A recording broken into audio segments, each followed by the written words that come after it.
Welcome, everyone. I am Dr. Michelle Dexter, and welcome to the Bamboo Garden Wellness Podcast. I am your host, and our esteemed guest today is Randi Beckman. She is a reconnective healing practitioner and a licensed psychotherapist. And also, she sometimes gives presentations here at the Bamboo Garden Wellness Center. So we're very excited to have her today. Thank you. I'm so excited to be here. Good. So we're going to talk about a lot of interesting things today. And one of the things that we are going to cover is connecting to the essence of who you are. And we're also going to talk about shifting reality. And we're going to conclude with an experiential exercise that you can replicate for yourself at home.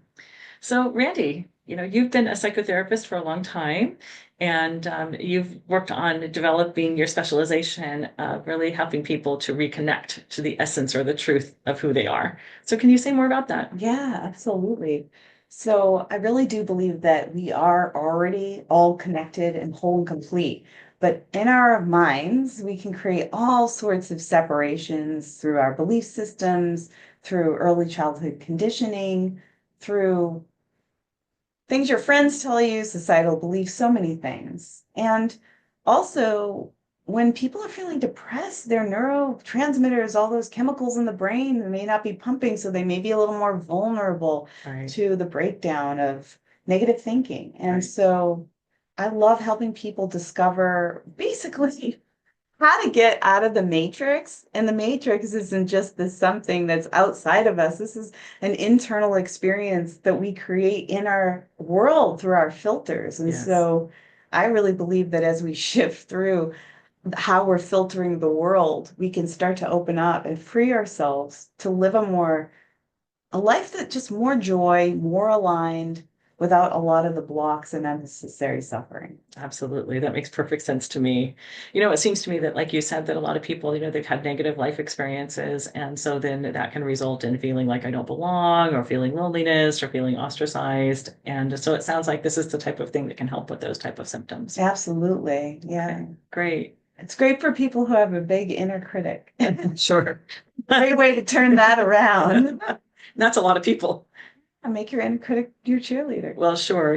I've made jokes in the past that if you have a mean roommate who lives in your head, that you might want to add a nice one to the mix. Yes, who Yeah. wants to be a roommate? Yeah.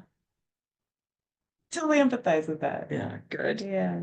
So we have also talked about the idea of that if you are connected to the essence or the authenticity of who you are, that can lead to a healing and transformation of old patterns. So can you say more about that? Yeah, I've worked with a lot of clients with so many different kinds of patterns, and there's a few that are pretty core that I see a lot in the collective. And one of them would be not feeling enough and feeling a fear of failure and feeling like they have to do more to be more or to accept themselves. And that can shift so many things in the choices that they make, things that they don't do that they want to do, things that they do that they don't want to do. I mean, it really does impact what you choose to do in the world. Right, Yeah. right. So we were chatting off screen Yeah. about, a particular case where there was a man who sounded like he was just a bottomless pit that could not be filled. That he was always looking for external validation. So that seems to me like a really not helpful pattern. I completely agree. And one thing that I think is really helpful in this kind of work is identifying what is your definition. So if somebody, for instance, has trouble with self-acceptance, they really struggle with self-acceptance. They want to accept themselves, but they're having trouble. Well, I would ask them, what is their definition of self-acceptance? Mhm. And for many people that struggle with that, social anxiety, feeling like they're overextending themselves in work and getting tired all the time, their definition of that self-acceptance may be that they're getting this external approval, that they're successful in the world, that people admire them, that their parents are proud of them. A lot of people are in careers that aren't even aligned because it's what they think their family wanted them to do. You know, the doctor, the Yeah, lawyer. yeah, I've met those, the- no, but I've met those types of people. And if you love to be a doctor and a lawyer, great. But if Yes, you don't, that could be a painful career. yes, If it's not in alignment. yes, And so what I've seen in my clients is we look at what is that definition, because if their definition is that they will accept themselves once they are feel like they're enough, then they keep doing more to be enough based on the external validation that they're getting.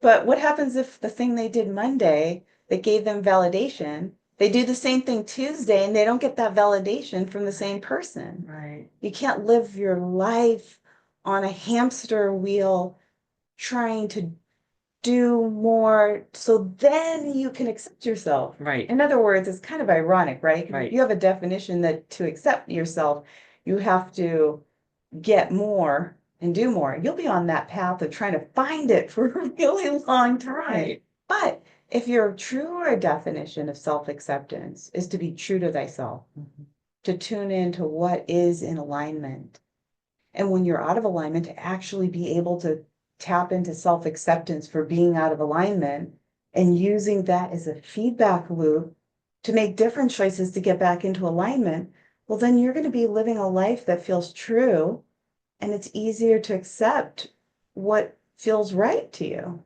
And even when you're off course, it's always feedback. So yeah, the definitions we give to everything can impact how we navigate what we co-create. right, right. And it sounds like there's, very much an internal process about looking within.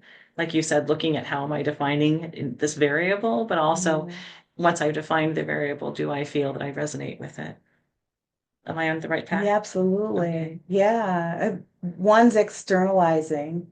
I will accept when this thing happens that Right, I have to keep chasing. And that's why a lot of people are struggling right, with addiction to alcohol and drugs, and they're just trying to numb out to not feel like a failure. And then, versus internal validation, internal truth, internal awareness. And those definitions can be applied to everything across the board, not sure. just self-acceptance. Yeah, that makes sense. Yeah. So we also talked about the idea of that once you've looked at those old patterns and then you've connected with something inside that feels more authentic or more true for you, then that leads to finding your joy. And we talked about how that can possibly be a step-by-step process. So could you Mhm. explain that to our audience, please? I would love to, and I just want to share a short story that really Yeah. exemplifies this. So I'm working as a therapist in a high school, and there was this girl that I worked with. It was our first session, and the nurse had informed me that she has been in the nurse's office every day for the Mm, past year mm, with anxiety and panic attack. So she was really, really experiencing some pain. And so she comes into session, and I say, "What brings you to therapy?" And so we built a little rapport, and in time she opens up by mid-session, and she says to me, "I just don't feel like I'm enough." mm, And then we delved deeper, mhm. and she's also said, "I don't feel that I'm lovable." Ouch. And so I said to her, "Well, what makes you believe that you're not lovable?" And she said, "Well, every time I do something with school, it's never enough. I got an A." She said she got an A minus, and the mom wasn't happy Mhm. because she should have gotten A. It was always, it should be more. And so her definition was that her mother doesn't love her because she can never quite make the mark. Right, And so there was a lot of anxiety in school about, how am I going to do this? I can't, not feeling like she could be enough, do enough, right. no self-acceptance in that respect, but it was all coming from the programming. So I asked her one question.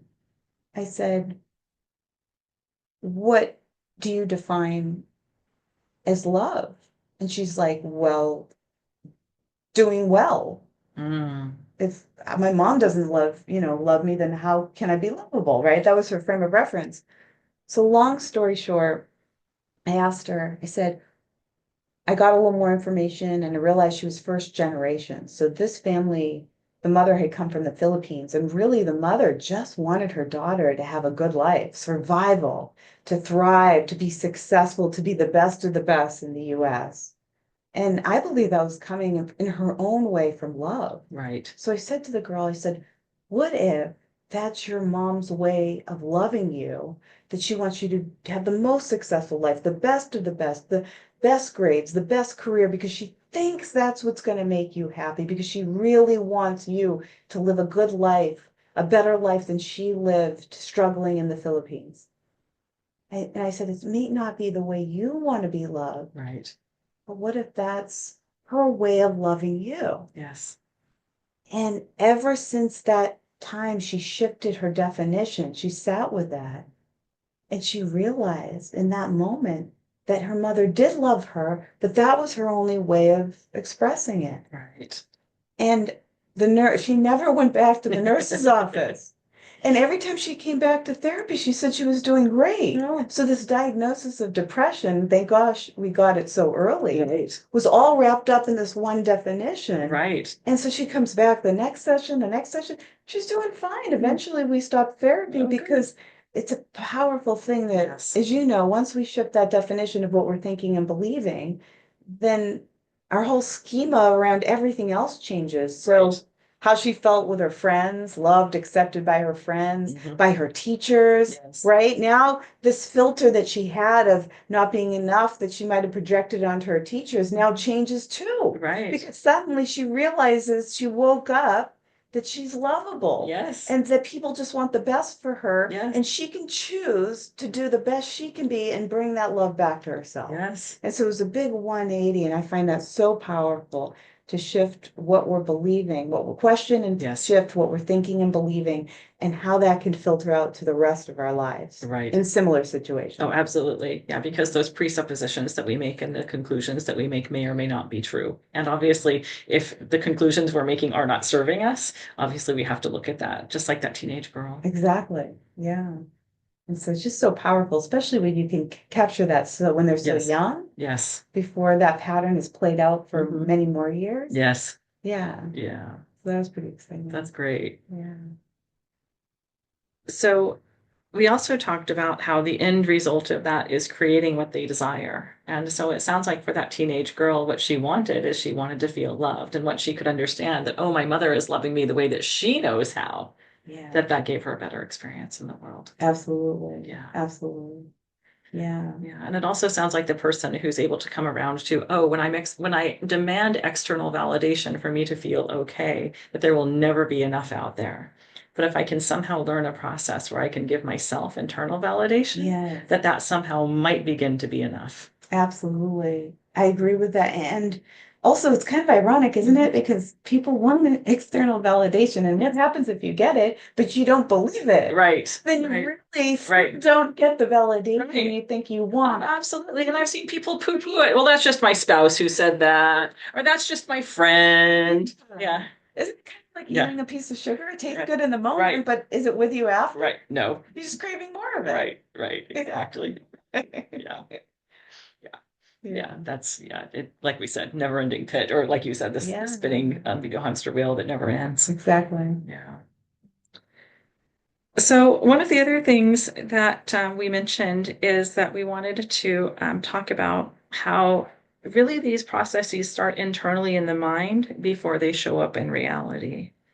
So we talked about how your feelings, I should say how your definitions can lead to your feelings, can lead to your actions that you take and the patterns that show up in the world.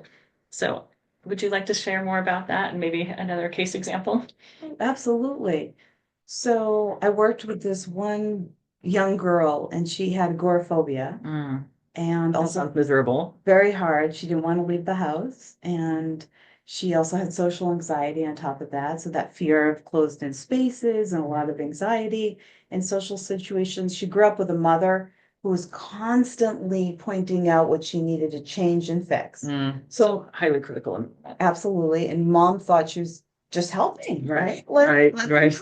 It's here, you know? Yeah. Now, if somebody took that feedback as maybe I could do it differently, right? That's different. But the way she took it in from a young age was that there was some deficit, that she was doing it wrong, Right. that there was something wrong with her, right? So she got caught up in that. So she became very self-conscious about how she'd be perceived by others. And that would give her this sense of losing control, not wanting to be in closed spaces, worried about what other people think.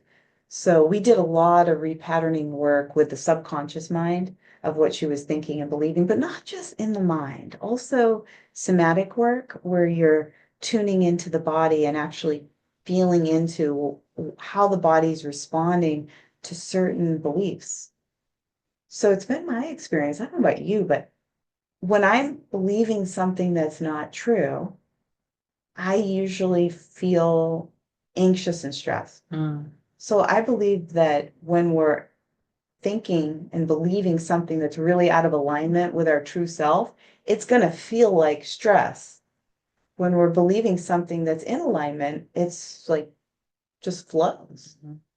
And so some people, they actually become judgmental of themselves when they are anxious and they're Right. not in the flow Right. state. And that makes Right. it worse Right. because now you're getting feedback that there's this need to shift, Right. but then you're becoming, one person might be becoming critical of the experience. So Right. the way I navigate that with my clients is help them use what feels off and see, is there something in there that I'm believing that's actually not accurate? Right. And hold space for it without judging. Right. The opposite of resistance. And so when she stopped resisting her feelings, Mhm. she stopped having panic attacks. Oh, look at that. So she was able to, slowly but surely stretch herself more and more, going to the store, going out more, she got out of being stuck in the home. So first started spending time with the people she knew she could trust, friends. Mhm.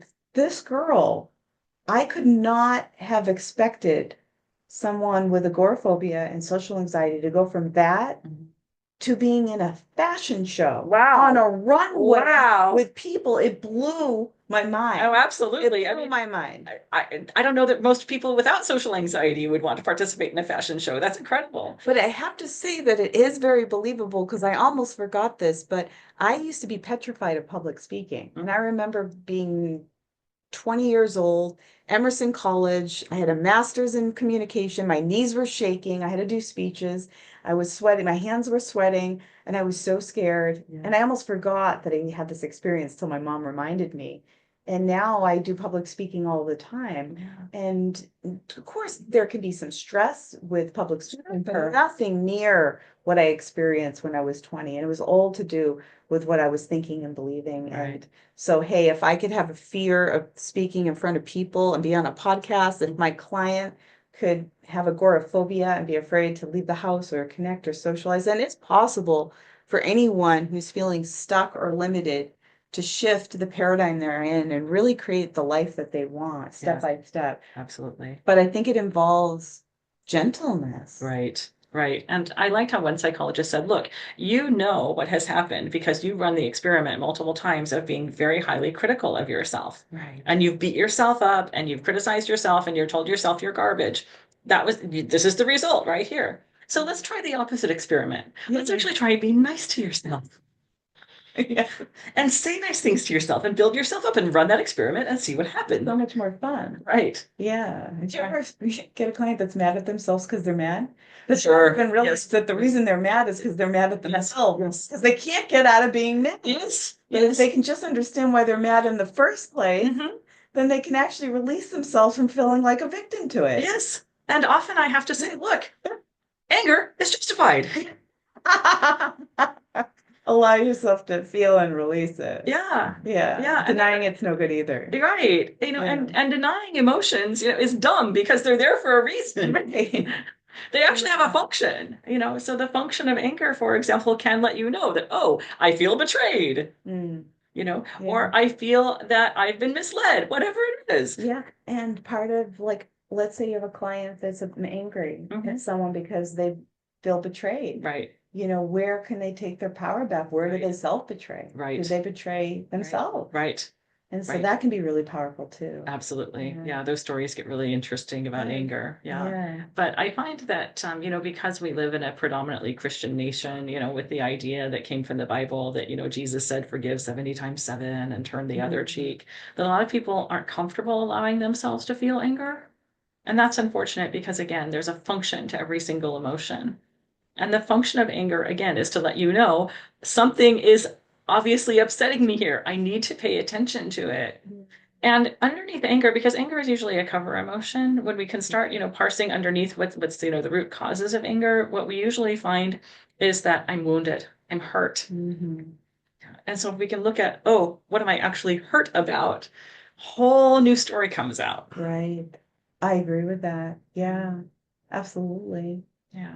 And some people are, it's too vulnerable Well, it to is. actually acknowledge it's easier to stay with the anger. Right, And right, exactly. for many people, yeah. Yeah.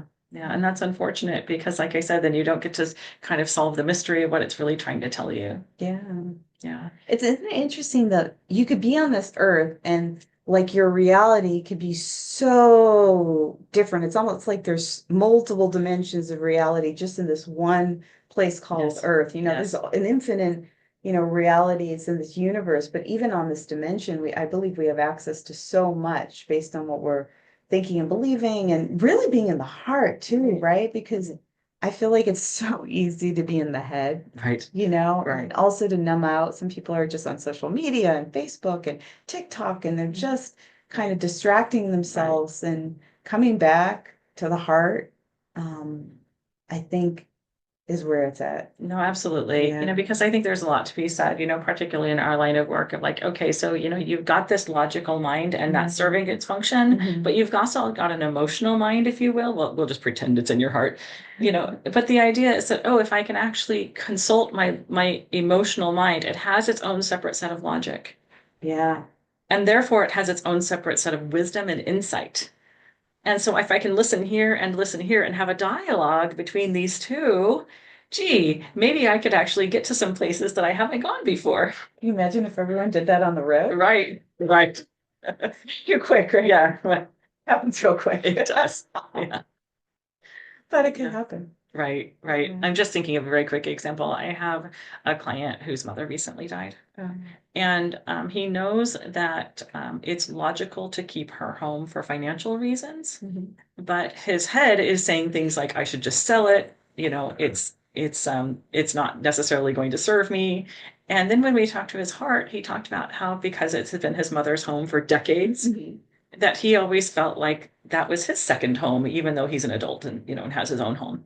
But he was like, my mom's home was my second home. I could go there all the time, and now I've lost that because my mom is gone. And so once we could look at like the logic part, saying, do I sell? Do I rent it out? What do I do financially? Because again, that's the function of Right. all of this. And Yeah. oh, that's my second home and I'm losing it. Then we could have a dialogue between the two. Beautiful. Yeah, That's really needed in those really it tough, is. difficult situations. Indeed. Indeed. Really complicated situations. They can be. Yeah. Yeah. So I'll let you know what he decides. Great. Yeah.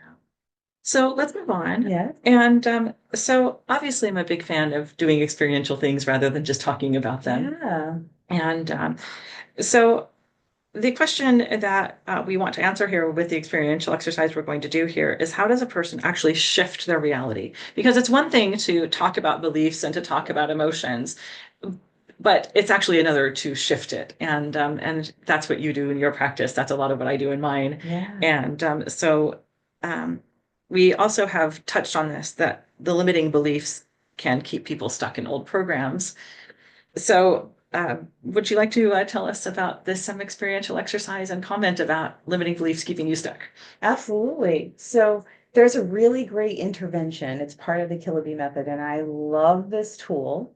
And it's very good for if you've ever experienced where you try to use positive affirmations, but let's say the subconscious doesn't fully believe it. Well, what happens? Right. You Well, say it and then it just doesn't really go anywhere. Right, Yeah, and exactly. we know in contemporary Yeah. neurobiology that the conscious mind is 10% of the mind and unconscious is 90%. So I've always said if you're saying an affirmation, great, you can rest 10% of your mind. So great, you got a 10% advantage, but obviously, unless 100% of you is online, it's probably not going to shift very much. Exactly. So I love this intervention because what we do is, and I can take you through it. Would you Great. like to try? Let's try it. I'll be the guinea pig. We're going to start with the conscious mind, and then we're Okay. going to go into the subconscious to Okay. release an old pattern. Great. So Wait. anyone who's listening, if you actually have a pattern that you want to release, think about this because you could also use this process at home. So, all right. So what would be something, a limiting belief that you'd like to share? Well, I'm going to pick the one that's universal. As far as I've been in practice, I have yet to meet a person who doesn't have this belief. Okay. And that is, I cannot get what I want. Okay. That's a Yeah. really good one. Very Yeah. common. So what I'd like you to do is close your eyes. Okay. And what I'd like you to do right now is, as you close your eyes, take a nice deep breath in through the nose and out through the mouth. And so let's start with the subconscious, Okay. or the conscious, I mean. I can get what I want.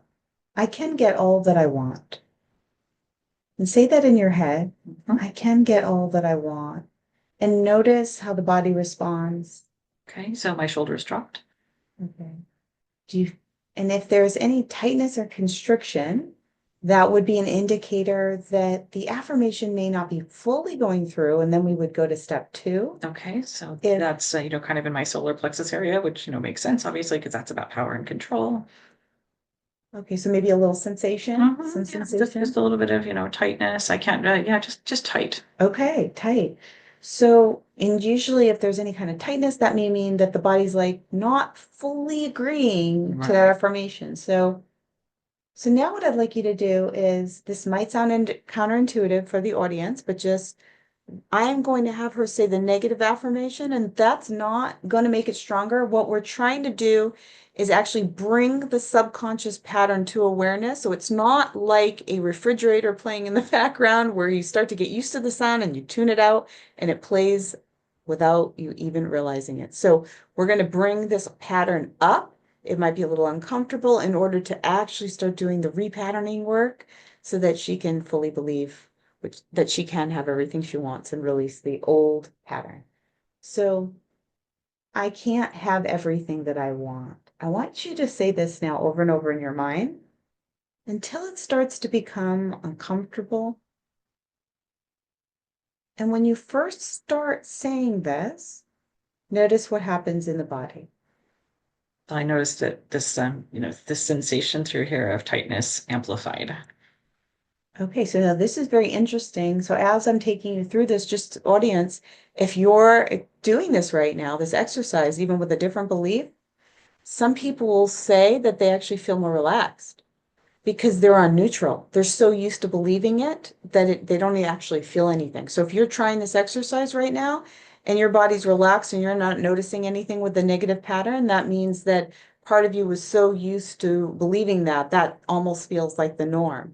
So if that comes up, I would have you continue to say the negative until it actually feels uncomfortable. No, it does. And she got there quicker. So her body's already saying, hey, wait. I don't like Something's it. off of this. Okay, so I can't have what I want. I can't have what I want. And you're noticing it's amplifying. And tell the audience what arises. Anything else? Is it just the stomach? Is there any other sensations? It's really just through here, just, kind of through my abdomen. And I just almost feel these muscles kind of clenching in kind of a mildly painful way.